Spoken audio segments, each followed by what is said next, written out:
જગ્ગુ નામનો એક સાપ હતો જે જંગલમાં રહેતો હતો અને તમારા બંનેની જેમ તે ખૂબ જ તોફાની હતો.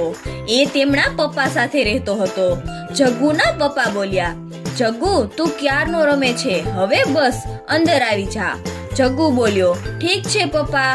અને પછી જગ્ગુ ઘરની અંદર આવી જાય છે. પણ એક દિવસ જગ્ગુ ખૂબ જ બેચેન હતો.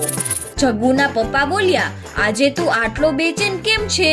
જગ્ગુ બોલ્યો, ખબર નહીં પપ્પા, પણ મારા આખા શરીરમાં આજે ખંજવાળ આવે છે. જગ્ગુના પપ્પા બોલ્યા, તું સાફ સફાઈ તો રાખે છે ને જગ્ગુ?